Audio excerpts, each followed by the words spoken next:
President Bola Ahmed Tinubu has presented the 2025 budget for Rivers State to the National Assembly, totaling about 1.481 trillion naira. The budget is being considered under emergency rule due to the state's suspended House of Assembly. The Senate has referred the bill to its ad hoc committee on emergency rule for review and report.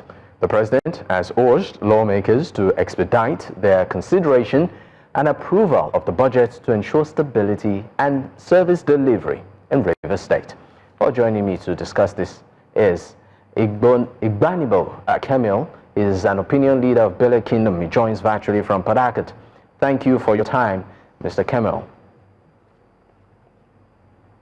Well, thank you very much. All right. Let me just... great. So let me ask what you think about the president's presentation of Rivers State budget. I mean, which of course should have originally been done at the state level, but given the current situation in the state right now, as a resident, how does this hit you? Well, the president has done what he felt good for himself. We as Rivers people knew that the president took an overreaching action by suspending the governor, his deputy, as well as the House of Assembly members. Since after that the suspension, a lot of things have been happened in Rivers State. He sent a sort of decision to us to run the affairs of the Rivers State. And the sort of administration over time, for the past 2 months that they have been in the office, they wanted, and I want to say, an illegal government, where the Supreme Court passed a judgment against the former suspended governor not to run the affairs, the finances of Rivers State. But when he came, whatever means, I don't know where he got the power to got the approval from the federal government, release the funds from the federal government to run the affairs of the state. That is going on by the wisdom of the president. He has also now passed and submitted a budget to the National Assembly through the committee to look at for them to pass and run the affairs of Rivers State. In as much as I am concerned, the process is still illegal and is not to the wishes of Rivers people in general. But be that as it may, it is on ground, it is in place. There's nothing we can do other than to wait for the lasting period, where the 6 months are given to also the administration to run to. After that, we will know what to do. But now, we know that there's nothing Rivers people can do other than to watch to see how the events play out. Let the National Assembly, through the committee, approve and give to the so that the president will run the way he used to run the state. All right. Thank you so much, Mr. Kamel. Now, let me bring in Chibike Kenga, is the Publicity Secretary of Rivers State All Progressives Congress, that's the APC. He joins virtually from Port Harcourt. Thank you for your time. The President, of course, did present the budget of the state to the House, which, of course, given the peculiarity of what we have in Rivers State right now, should have been done at the state level. I'd like your reaction to that. And if Rivers State is in any way edging towards achieving lasting political peace. Okay, thank you for having me once again. Thank you, viewers. Firstly, it is constitutional that under an emergency rule, which of course was very unavoidable, given the circumstances that led to the declaration of the state of emergency. However, it was also completely avoidable if we had listened to some of the information that were coming out from the state at that time, prior to the declaration of the state of emergency. But all that now they are all in the past because there is a state of emergency. And then you know that there is a constitutional backing for state of emergency. In crisis situations, the president is mandated by the Constitution to take extraordinary measures to guarantee stability and equilibrium towards protection of lives and properties. And that once that declaration is made and is gazetted, the president is expected to transmit it to the National Assembly to secure their concurrence. That he did. And having done that, it had become part of our law. It had become constitutional. So because the president had appointed a sole administrator, it is important to know that the sole administrator is a public servant and must abide by the laws of the federation and indeed that of the state.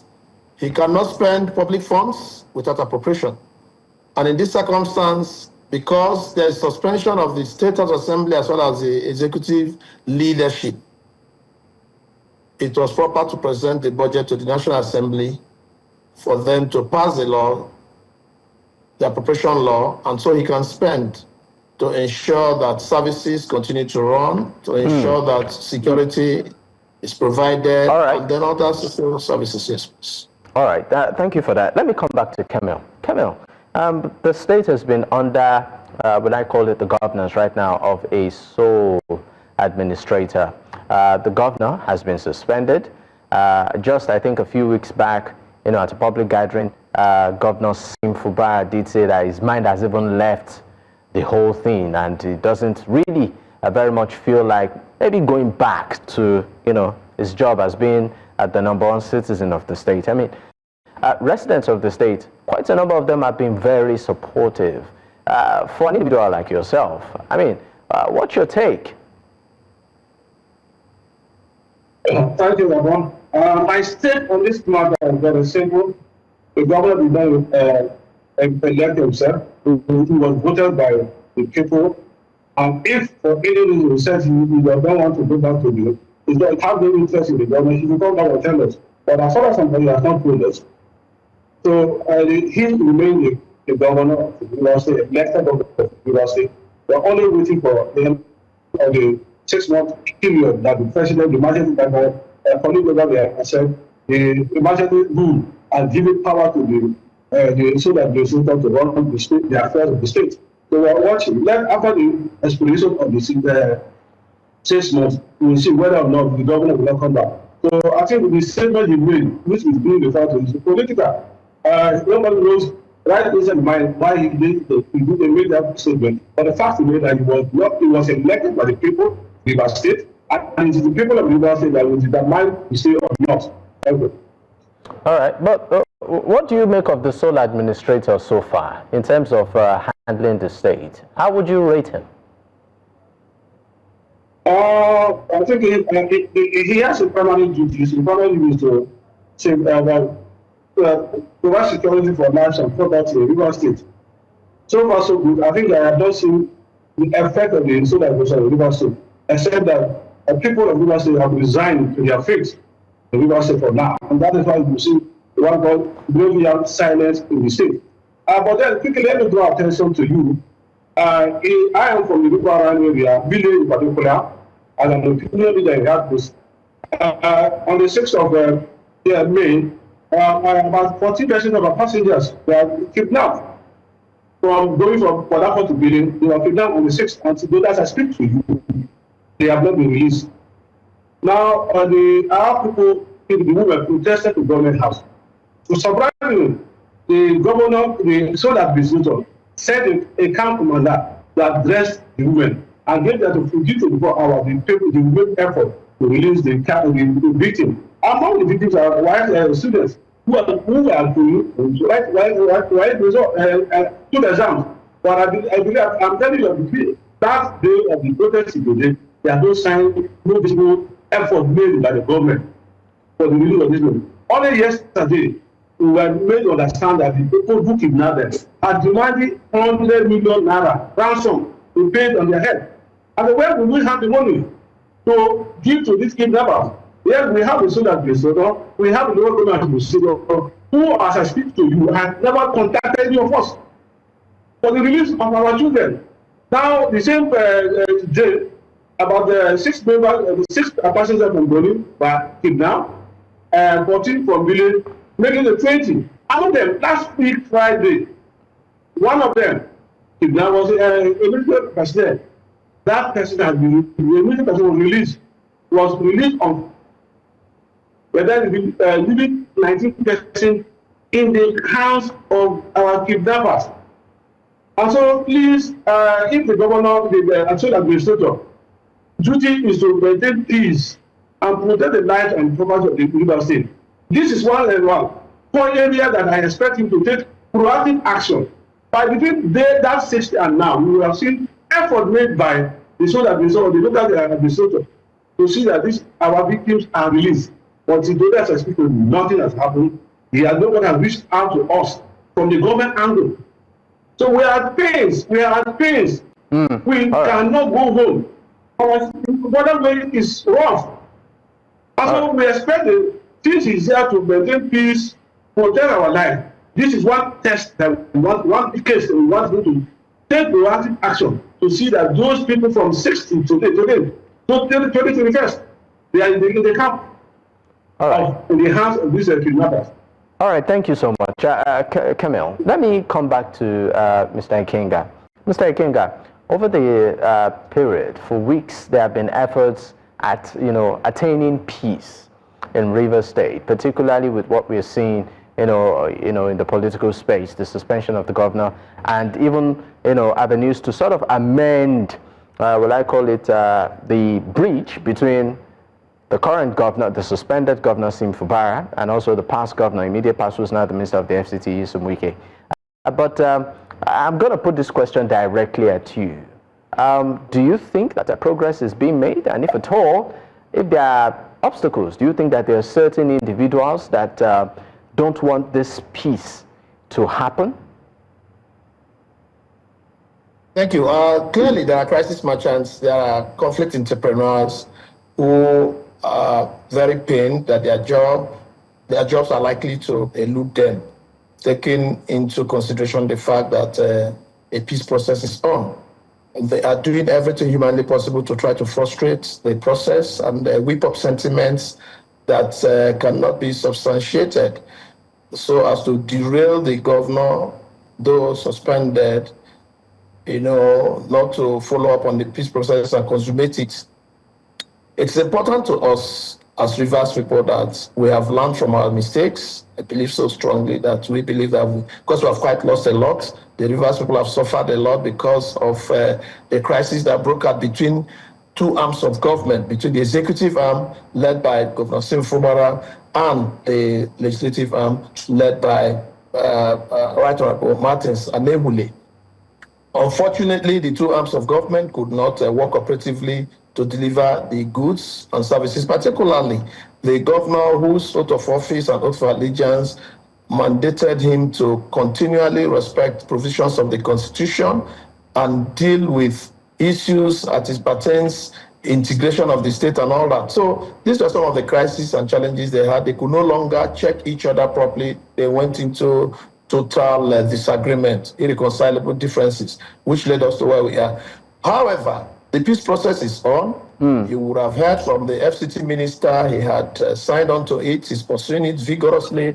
And I believe so also that the governor has also put himself into it, and that because of that, the processes have taken off. And then you can now see that some persons, some groups, some ethnic nationalities are beginning to whip up sentiment, trying to... I would like you to be very specific, of who these individuals might be.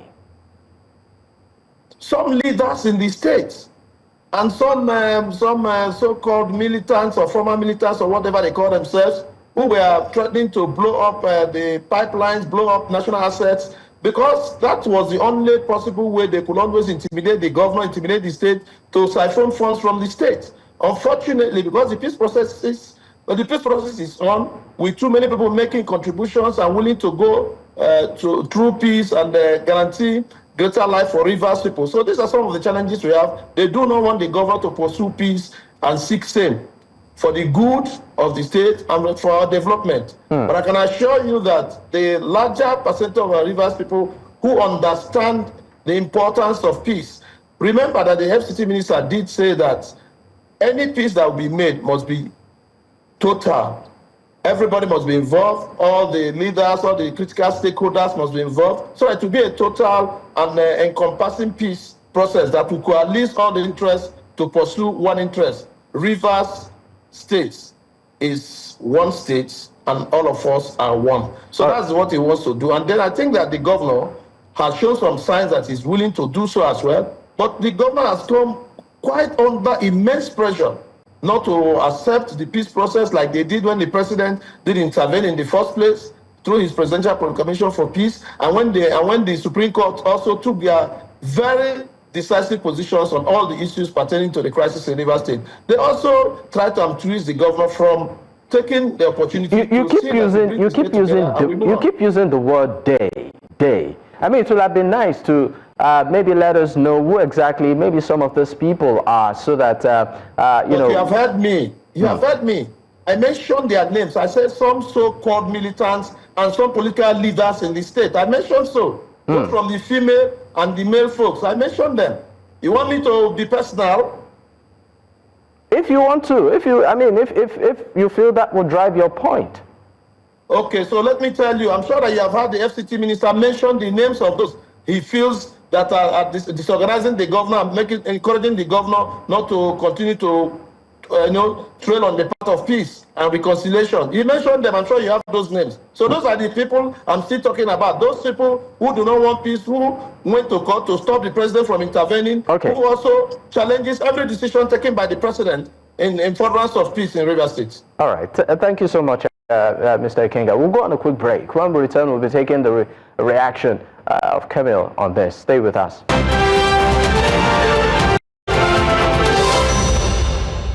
Many thanks for staying with us. Of course, it's still Politics HQ on News Central Television.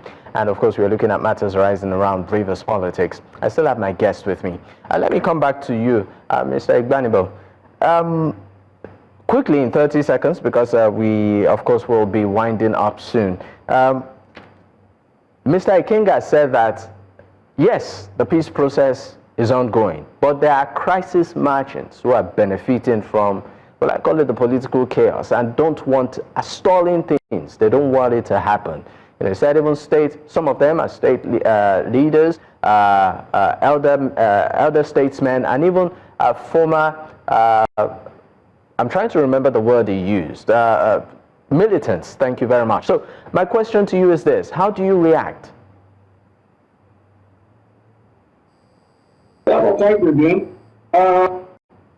The peace process, I'm happy. The peace process, I'm happy. The process has begun, and I'm giving kudos to all those who are involved in making the peace to come back to Rivers State. I want to make peace to come back to Rivers State. I pray that the effort used to result for us. I want to say again that the peace process that has begun, once the former governor, who to me as individual started the problem in Rivers State. He is the one that has the knife. He is the one that has the yam to stop this crisis of refugee in Rivers State. Yesterday he said the problem we have is the governor. This week we have had he's not fighting the governor, but he's fighting those people around the governor. Like my friend refused to mention their names. I will also not mention their names, but then it's in the public clear the names of those these the FCT minister saying he's fighting. These are as far as I'm concerned, is a distraction. The real issue is the governor, the former governor, wants to fence around the governor, his people again. And that's the condition is giving. A sign that is giving a sign that this is a condition. If we make a peace, he will not have any other person except the people that I will send or give to you. That is the signal you are giving to us.